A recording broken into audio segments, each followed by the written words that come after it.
It's a nice sunny day out and we're going to be harvesting some spruce.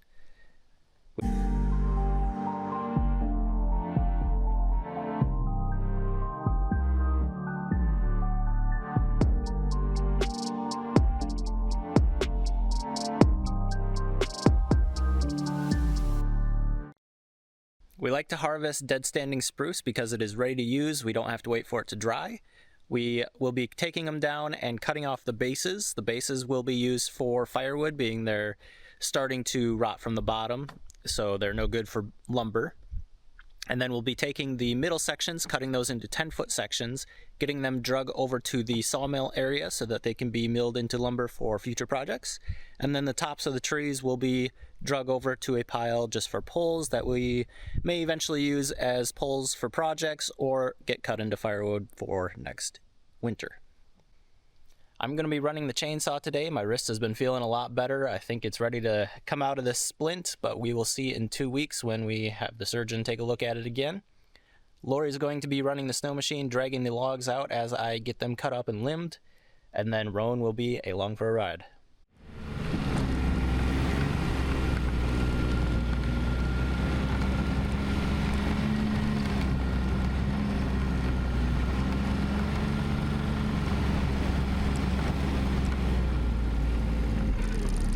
Looks like there's a couple good ones here.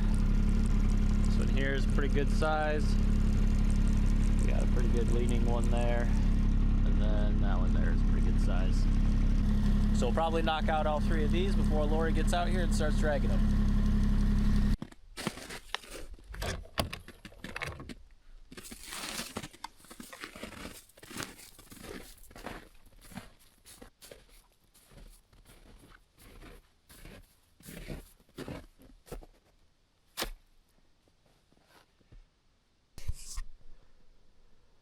Taking a look at this tree, it is leaning a little bit out to the left there.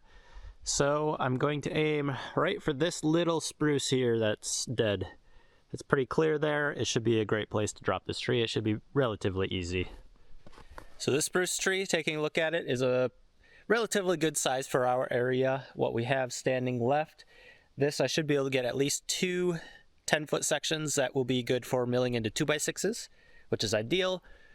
I do get a lot of 2x4 logs, and I don't have too many that I can get into 2x6s, so these are always preferred.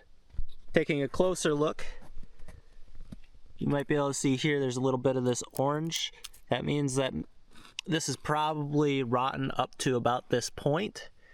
So I will cut it at a comfortable height, which is usually around here, but I'll probably have 1, maybe 2 sections of firewood that'll get cut out of this when I drop it.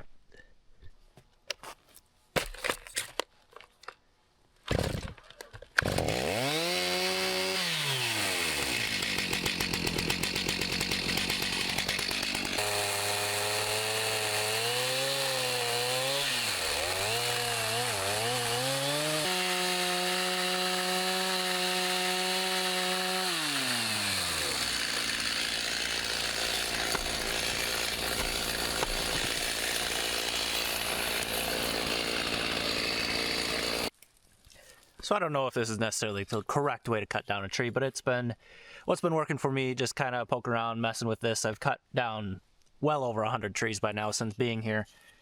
But I like to cut my wedge in the direction that I want the tree to fall. So this line here should be my hinge point on where the tree is going to go.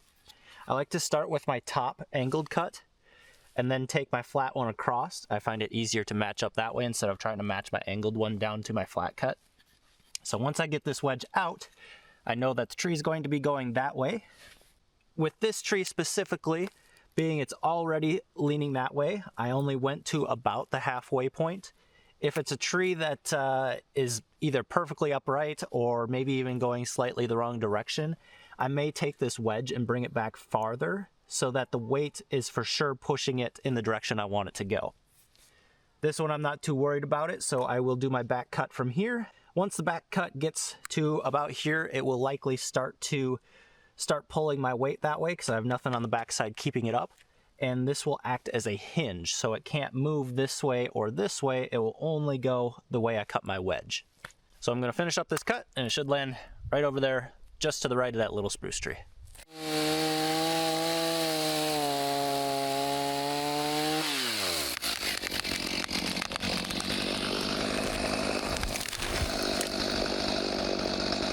So you can see my first wedge cut here, which should be directing it based off this line where the tree is going to go. I did my back cut. I was a little bit off kilter of this, but it still uses this center fiber as a hinge, so it keeps it in the direction that I want it to go. So if I line up with that wedge cut, tree's basically right in line with that. So the next thing I'm going to tackle is I'm going to start knocking off all of these branches.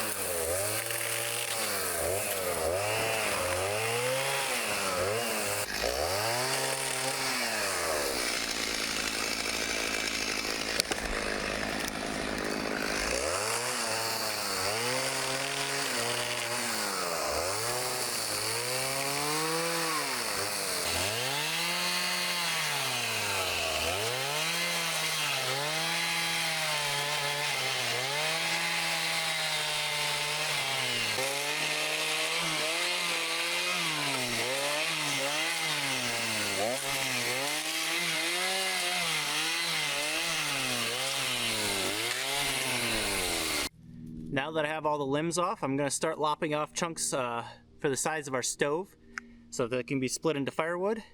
I'm going to go until I stop seeing the orange on the end, and I'll show you an example of that once I get through it here.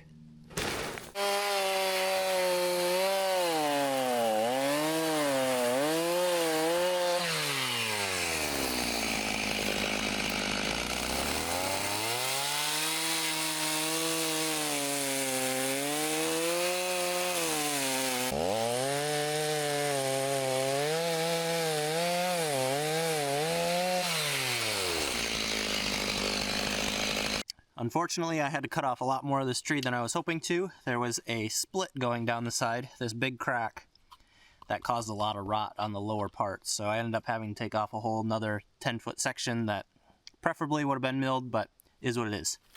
So taking a look at these, what I'm worrying about and cutting off is any of this orange. This is punky and soft. It's not very strong when I go to mill this. It kind of just breaks apart when we try and use it for building or anything. This darker orange, this is just a stronger growth ring, like a tight section of growth rings on the one side. So that's totally fine, but yeah, this orange here and a little bit here, this is what I want to avoid. So now that I'm past all this, this will be hauled out for firewood, and I'll cut the rest into 10-foot sections.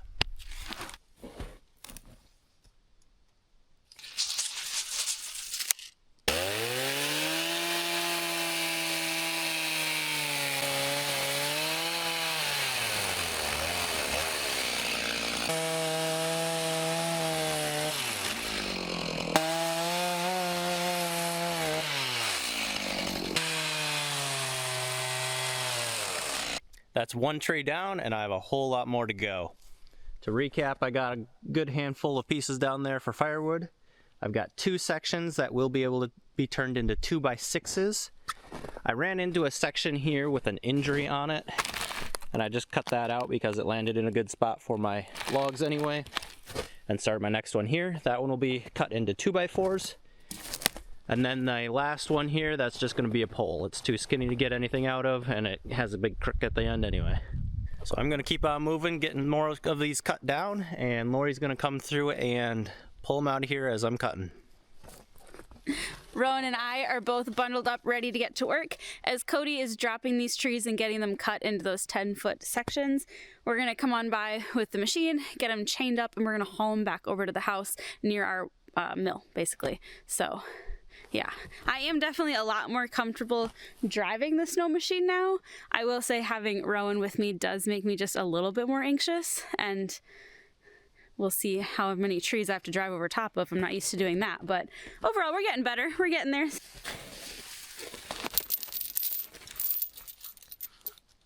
see if we can. I know you don't like bending forward. It's okay.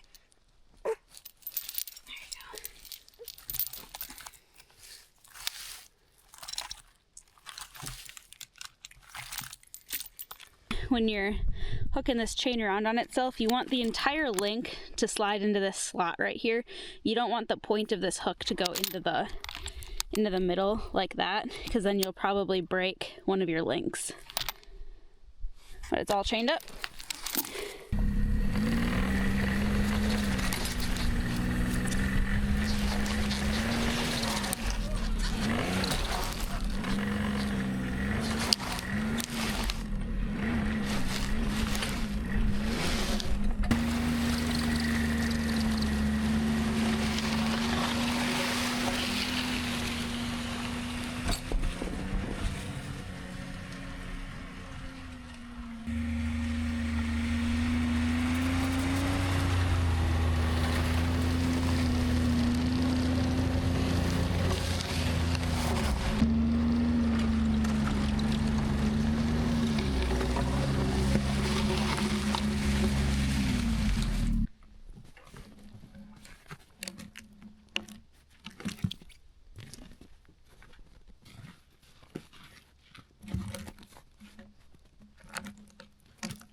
This tree I just cut down is going to make great lumber.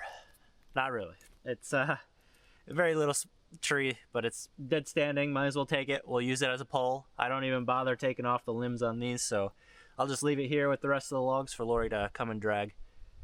When she drags them, the branches should all break off as she's dragging them, so I'm not too worried about it.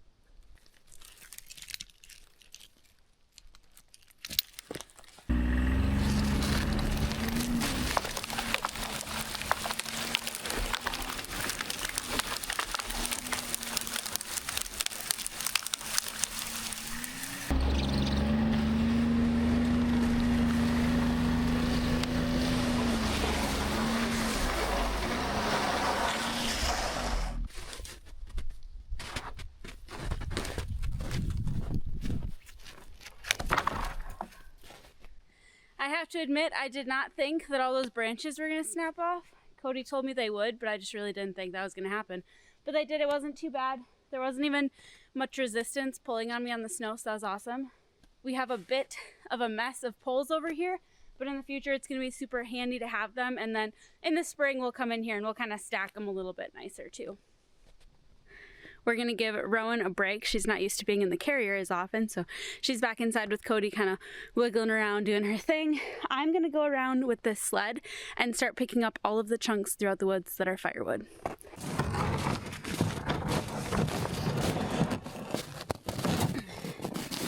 So we use the big chain for dragging our logs, and then this little kind of contraption we have here, this is what we use to hook up the sled.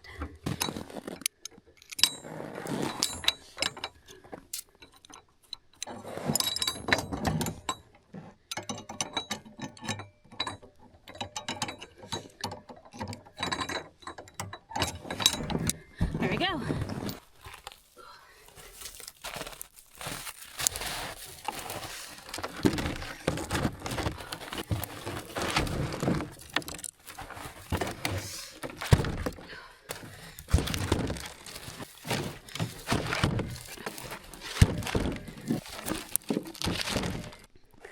I'm actually pretty impressed with how big this tree was. Sad that the bottom was so rotten, but it's gonna make some really good firewood.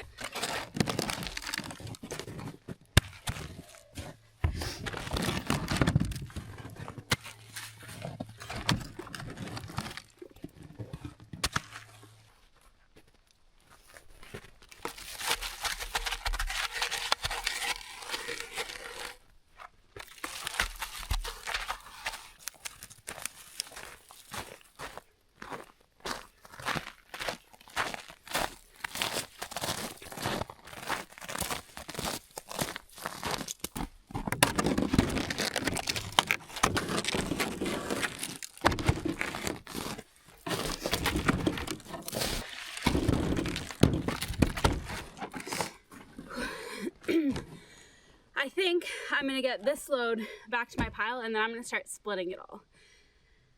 There's definitely gonna be a lot more rounds coming as Cody kind of keeps cutting down more trees. So we're just gonna keep the whole process moving so we don't end up with a huge pile of anything anywhere except for the logs. We want there to be the huge pile of logs. I'm not sure if Cody commented on this earlier or not about some of these, like they're kind of rotted. They're not really ideal for firewood, but we're already going through the effort of cutting them into the rounds as he's checking it to make sure that it's good enough quality for lumber. So we aren't just gonna let this sit in the woods and let it waste away. We're gonna actually use it. It's not gonna be the most high quality firewood, but it's still gonna get the job done. Now, if we have pieces that are like falling apart in our hands or just kind of crumbling, breaking apart really easily, we just leave those in the woods to rot and kind of go back into the ground. But anything that actually kind of holds together still, we keep it and let it dry out and burn it.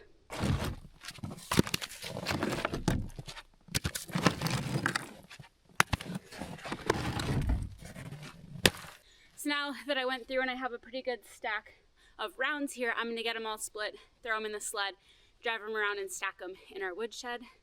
This is kind of one of the areas where Cody and I work a little bit differently. If it was up to him, he would be dragging all of the logs in, dragging all of the firewood in, doing all the splitting, kind of all in one go, doing the whole task at once. Whereas I kind of like to break it up a little bit and just kind of do it in chunks and then repeat the process over and over.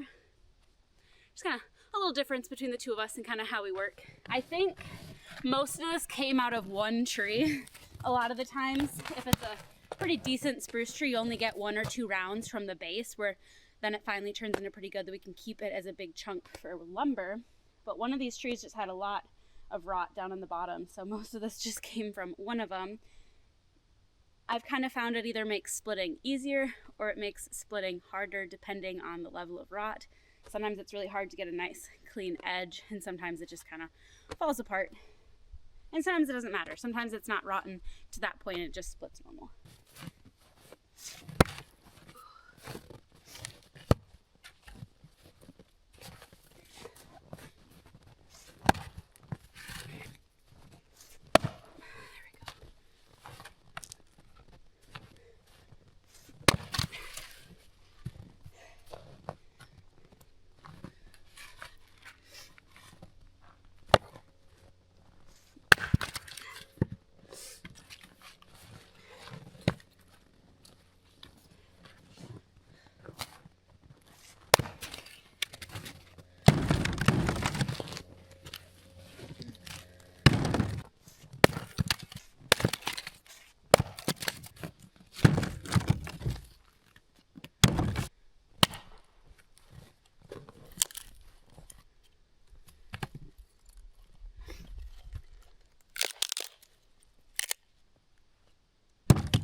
One more. Splitting one.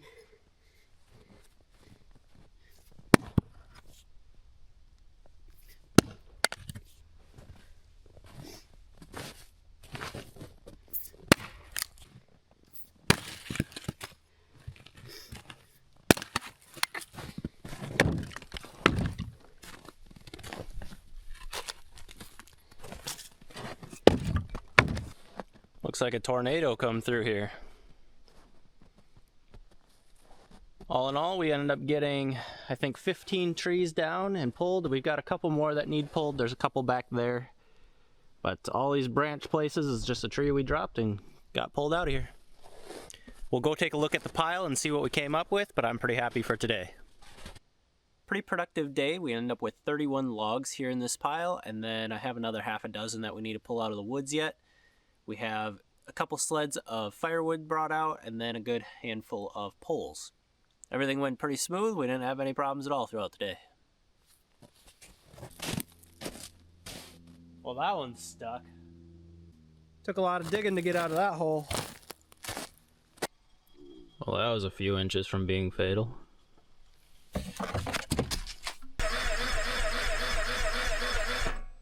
Well, that's really bad.